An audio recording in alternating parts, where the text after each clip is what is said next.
Last year, Elden Ring was a defining moment for the video game industry. It was my personal game of the year, and it was also game of the year of almost all of the award ceremonies and shows. At the end of the year with Jeff Keighley's video game award show, it also got those honors. Elden Ring was special, and when those reviews hit when the game released, when all of the critics came with the same consensus that this was a special game and that universal praise was seen by pretty much everybody, you don't see that very often. There's only a couple of games every couple of years that get that sort of praise. I can think of a couple off the top of my head: Breath of the Wild, Grand Theft Auto 5 when it released in 2013, Red Dead 2, Super Mario Odyssey. There's a couple of games, and that's why Elden Ring kind of took a lot of us by surprise. You know, Rockstar Games has that history, Nintendo obviously, but From Software, they've had that praise, but Elden Ring was a little different, and there's a reason why that game went on to sell like 20 million copies in the year. But there's been a lot of people wanting those type of experiences, and we don't see them very often. The last time we had a game come kinda out of left field and get that same attention and praise from the masses was like CD Projekt Red with The Witcher 3 back in 2015. Just doesn't happen often. Now, what was weird with Elden Ring though was the fact that we actually saw certain game developers go on social media and openly bash From Software for how they went about their game design. It was actually some that had worked on Horizon Forbidden West and those of Assassin's Creed. They went on social media very upset about the minimalistic UI and quest design and not understanding why gamers and games media fell in love with it. But I just think that shows that these game developers don't necessarily have an idea on what gamers and what the general public want from experiences nowadays. We don't want the same copy and pasted open world experiences that kind of seems like has become it's the standard. And the problem is the standard needs to be broken every once in a while. And that's why it is great to have games like Elden Ring. It's great to have games like The Witcher 3 when it released back in 2015. It will push developers to innovate and revolutionize their design in future games and also inspire them. And that is good for the health of the industry. Now, the weird thing is though, again, we're seeing similar arguments happening with Baldurs Gate 3, which is set to launch in the coming days. It's been in early access the last couple of years, and this game looks to be absolutely massive. A role-playing game with turn-based combat. If you have not heard, it has 174 hours of cinematics, twice the length of Game of Thrones, and I think in total it has like over 2 million lines of dialogue. It's just crazy, or 2 million words in its script. I think compared to like Mass Effect trilogy, all three of those games, it's like double. So this is just it's a huge experience, something that is, it's like the dream of anybody who loves RPGs. And that's why so many people are excited about this game. But online, we've seen a lot of game developers I would say they're kind of upset and criticizing Baldurs Gate 3 and Larian Games for what they've put together and kind of calling it nonsensical, the scale and scope that they've put together, which is, again, it's just weird seeing this game developers coming out even before launch to say that they do not want this to set a new standard. And the problem is that that's what we've seen that's defined this industry. Mass Effect back in 2007 defined cinematic RPGs. Elden Ring recently, Breath of the Wild a couple of years ago. If you want to go further back, GTA 3 was what started off really the open world genre in gaming. These games, these anomalies, they always set a new standard. It inspires this industry, pushes things forward, because the status quo needs to be broken. We can't keep having Assassin's Creed 75 because it gets fucking repetitive and boring. And that's why so many people, including myself, are just frustrated with the design of those games. And there is a disconnect between the developers of those games and what myself and maybe you even want. But Baldurs Gate 3 has been quite the journey the last number of years. This obviously started off with BioWare developing these games, then there was some expansions and some remasters within the last number of years, but I know that Obsidian, I think Black Isle Studios, and Exile Entertainment all voiced at some point that they wanted to make this third game, but for reasons it didn't happen. And with Larian, they really had to prove themselves to even get permission from Wizards of the Coast, who own the Dungeons and Dragons IP, to make this title, and they proved themselves with Divinity Original Sin 2. And they've been working on this obviously since 2017, then early access came in 2020, with I believe it having the first act around 25 hours worth of content, and they've been working on this for the last number of years, and they finally reached the point where it's soon to release. And yes, there's a lot of opinions about it, but Baldurs Gate 3, it has just just an expansive, insane character creation, just so many different options. You don't see this in any RPGs, honestly, especially at this scale. Obviously, there's subclasses, there's classes, there's sub-races, there's races, there's 600 spells, there's companions, there's that classic dice rolling for ability checks, 17,000 different ending variations. Lead writer spent about 6 months just working on the endings, and I'm sure most of them are probably very small in terms of their differences, but still, the amount of work that Larion has put into this game is remarkable, to say at the very least. There are romances, and I'm sure you've heard about one of them because it's the reason why the Steam sales have gone through the roof, and that is that you can screw a bear. Yes, you heard that right. Larion really not holding it back in terms of romance, sexuality, and I applaud them for that, because other developers, seems like just having a side boob seems to be something that's controversial.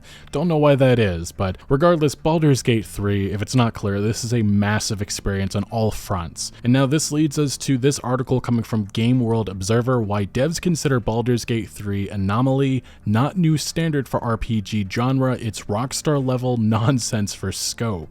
And it all really originates from this tweet, which came from an indie developer who's worked on Space Warlord Organ Trading Simulator, and he also mentions that he's working on Stranger Things VR. Xavier Nelson Jr. I apologize if I said that wrong, but he first outlines what separates Larion and their work on Baldurs Gate 3 versus other developers. He says that the long development cycle that started back in 2017, although I think that's kind of like just the standard development cycle nowadays, they have 2 previous games that are similar in some regards, Divinity Original Sin and Original Sin 2, worth of tech and institutional knowledge to draw from. They had a successful early access period lasting 3 years that provided Larion with community feedback, bug hunting, and cash flow, which, might I just add, maybe that's a good thing for the industry, something that's different, and it seemed to work successfully for Larion. They had a huge team of over 400 developers across 7 offices, and the license for one of the largest entertainment IPs. And then he says, this is the start of his tweet thread, like a lot of people, I'm deeply excited about what the lovely folks at Larion accomplished with Baldurs Gate 3, but I want to gently, preemptively push back against players taking that excitement and using it to apply criticism or erase standard RPGs going forward. This is not a new baseline for RPGs. This is an anomaly. He furthermore added that trying to reach the same bar without the same experience and advantages could kill an entire group of studios, and that's fair to some degree, maybe to the indie and AA developers, which probably Larion could be considered that, but I just don't think that's at all. I think it's kind of an excuse for the AAA games industry. Now, Nelson Jr. called for celebrating Larion and everything the team managed to achieve, but he noted that people who think other devs now have no excuse if their RPG doesn't look or feel like Baldurs Gate 3 are just creating the expectations and conditions to ensure your favorite creators may never be able to give you the thing you love ever again. Now, the most surprising thing about this thread is the fact that there were so many AAA game developers agreeing with it, some quote tweeting it, some just liking and retweeting it. We had developers from EA, BioWare, Criterion Games, many from CD Projekt Red, Ubisoft, Hangar 13, Riot Games, Rockstar Games, Epic Games, Guerrilla Games, Focus Entertainment, Eidos Montreal, Bungie, Bethesda, and so on and so forth, Xbox, Sony. They were all in agreement with this thread, and I just find it kind of absolutely insane. However, one developer from one studio isn't the collective opinion, because we saw other game developers disagreeing, and we'll talk more about those opinions a little bit later on. But some of the notable takes that were in agreement, we had a developer from Grimlore Games, another smaller studio. The whole thread, you can't be appalled about how much big games cost to make and make those lavish productions the standard by which all games are judged. I hope Baldurs Gate 3 is a generous once-in-a-lifetime RPG. I hope no one expects a 10, 20, 40 person team to make one, and I agree with that. That is fair. It's just the studios with like 1,000 developers, I don't think there's an excuse for them. We had an Insomniac's games design manager urging others not to use a singular game to set expectations for everyone developing RPGs because it isn't useful and instead foolhardy. Okay. We had Obsidian Entertainment design director Josh Sawyer noted that having the foundation set and the funding to build things on your own terms is invaluable. This is not about downplaying talented people working on BG3, but about acknowledging the case is atypical from the games industry. Maybe it shouldn't be atypical in my opinion. We had Nick Tringelli, a game designer at Lunar Division. He thinks players should always take into account labor hours and other resources spent on a game before judging it by a certain standard. Games do not need to increase in size or technological complexity forever. That is just a narrative created by technology companies. We had James Berg, senior technical program manager at Xbox, saying that the amount of dev time put into Baldur's Gate 3 could equal 2 to 3 other games in the RPG genre combined. It's Rockstar level nonsense for scope. Only a few studio groups could even try this. We had an editor of the CRPG book project compared the situation around Baldur's Gate 3 to what BioWare did with Baldur's Gate 2. Equipped with the engine and the right team, the studio spent 2 years crunching and made one of the biggest RPGs ever. We actually had a Diablo 4 senior designer commenting on this. He agreed again with this thread, saying that it is important to remember that not all studios operate under the same conditions. He compared Baldur's Gate 3 to Ultima 7, the favorite RPG of Larian founder Sven Vink. That's a game that had 12 years of prior games feeding into it. Another Blizzard developer, one working on Overwatch 2, saying it's possible we are in an era of cathedral games, massively ambitious, ornate, and expensive projects that, like the great cathedrals, might seem like historical anomalies at some point in the future. So essentially, to summarize, we have a lot of AAA game developers applauding, even praising Larian, but taking it a step back saying that great job, but that's not something that gamers can expect from us. It's not realistic, and what you did here is actually kind of absurd and insane, and that's just it's kind of crazy. Although this is definitely not the first time that we've had these opinions shared. We actually talked about this a couple of months ago from CD Projekt Red, and BioWare developers sat down for a roundtable with PC Gamer. They actually responded to a recent article, "The cinematic BioWare style RPG is dead, it just doesn't know it yet." And apparently a bunch of lead designers at CDPR said that everyone actually, after reading this article, said we mostly agree actually with the thesis. At least when it comes to AAA, we're just running at a fucking wall, I think, and we're going to crash on that wall really soon. Sasko's comments above kicked off a discussion on the technology behind today's big budget games and the expectations players have for them. The wall Sasko referred to is the ballooning complexity and expense of making games like Cyberpunk 2077. And former Dragon Age creative director Mike Laidlaw said the primary challenge to him is controlling player expectations with these RPGs. As soon as you're delivering something that starts to be cinematic, you then are essentially inviting comparison to the most cinematic things, so you're kind of keeping pace with Naughty Dog or Cyberpunk. So certainly this opinion about big budget games, not necessarily just RPGs, but big budget games in general, has been around. It just hasn't really been discussed too much, but here we are with Larian, this current situation with Baldur's Gate 3, we're once again having that conversation. And indeed, while many have shared and supported that original perspective from that tweet we talked about earlier, we did see some game developers pushing back on that. We had a former Riot Games developer saying, "I can't disagree with this one more. Whenever a game disrupts the industry and delights players beyond expectations, it absolutely raises the industry and genre standards regardless of the why and how. I am not saying games should all be judged the same way across different production budgets and experiences, but I believe most players understand the context to not compare apples to oranges, for sure. What's worrying and upsetting to me is seeing colleagues in AAA studios jump at the opportunity to agree with this sentiment. We should look at the Larian success story and ask ourselves, how are we going to make our games better and create the next games that shake up the industry? Players should and must always expect more from us, never less." And I really cannot agree with that statement more. We also had a game designer at GSC Game World, again, supporting Larian Studios, saying they didn't become a successful business in one day. It took them 20 years to get where they are today.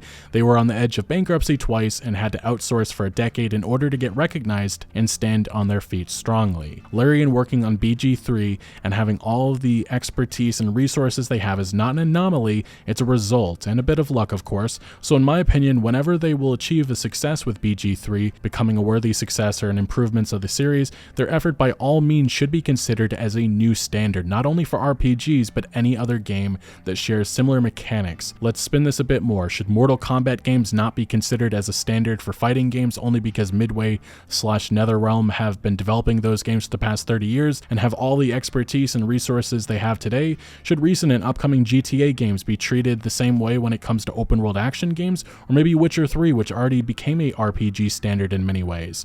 Also, trying to manage expectations of players in this situation is pointless. It would be really close to trying to control what people like or not. If players will love something in BG3, they would definitely want to have a similar experience in future RPGs they play, or maybe even in games within other genres. And then we actually even had a Larion developer responding to this. He's a lead gameplay programmer saying, "Yup." Another Larian developer said that they wouldn't talk about the discourse, but they said that out of the 7+ AAA companies that they worked at, this was the best one, and it completely rejuvenated my love for working in this industry, and I'll be forever grateful. So again, it's not like all AAA game developers are in agreement saying that Baldurs Gate 3 shouldn't be the new standard. There are some pushing back on that and saying that it absolutely should. If gamers flock to this and they love the experience, game developers should learn from what Larian did here, and I could not agree with that statement more. We've seen that happen for decades across this industry. That's how it has grown, and that's the only way it will grow, and how games will get better, and experiences will get better, and delight players in different and more unique ways. Ultimately, though, I share some concerns in regards to the future of the games industry based on some of the opinions that were expressed here. Baldurs Gate 3 should be a game that people are looking up to, especially if it comes out to great reviews and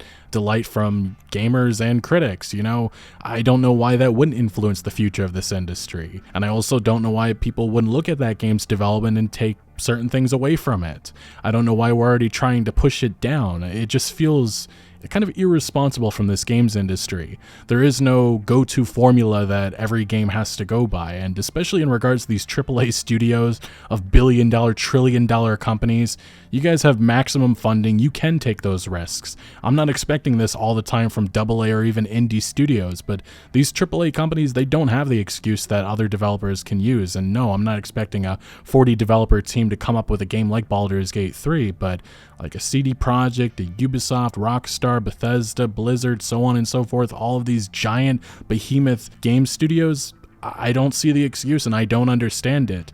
And of course, I understand that game development is very difficult. There is a risk no matter what, but these studios more than anybody else can take those risks. It's just unfortunate that the risk usually ends up being a fucking multiplayer live service, microtransaction driven fucking disaster. You know what always happens from these studios that are going to do something different, because it's always money driven nonsense. And that's what always gets me kind of worried about the future of this games industry, in which creativity stagnates and what we look towards is what works, and that's kind of what's been happening the last number of years. We get games with different paint jobs. That's the best way I can describe the open world genre for the last number of years. Hell, The Witcher 3 came out and Assassin's Creed pretty much wrote down everything that game did and copied it for the last half decade. And might I add that Ubisoft did not do that very well. Anyway, Baldurs Gate 3 wasn't really on my radar until now, but as a huge RPG fan, this seems like the ultimate RPG game that I just feel like I have to check it out. And if you still don't quite understand all of the excitement surrounding Baldurs Gate 3, this Kotaku piece, yes, Kotaku of all places, puts into perspective what Baldurs Gate is all about perfectly. This fills a current void in big budget RPGs as BioWare sorts itself out. It's been a minute since we got a meaty RPG that is truly character and choice driven, full of big decisions and consequences and relationship building, and involving player expression on this level. Hell, Baldurs Gate 3 seems even more expansive on these fronts than BioWare games have been as of late. And all of the conversation around this game is kind of disappointing because Larian, that studio, has, again, as that one developer from GSC Game World brought up, they've gone through a lot of struggles. It's not like they just had immediate funding, they were a behemoth. No, they're a studio that has barely got by. They had to prove themselves to even get this opportunity, and this really could be their breakout game. We'll see what happens, obviously, but what are your feelings on Baldurs Gate 3 and the discussion surrounding this game, the developers calling it an anomaly? Let me know your thoughts down in the comment section below, but thank you for watching. Make sure to leave a like if you did enjoy this video or if you found any informative value, and consider subscribing for more videos like this, and I'll see you later.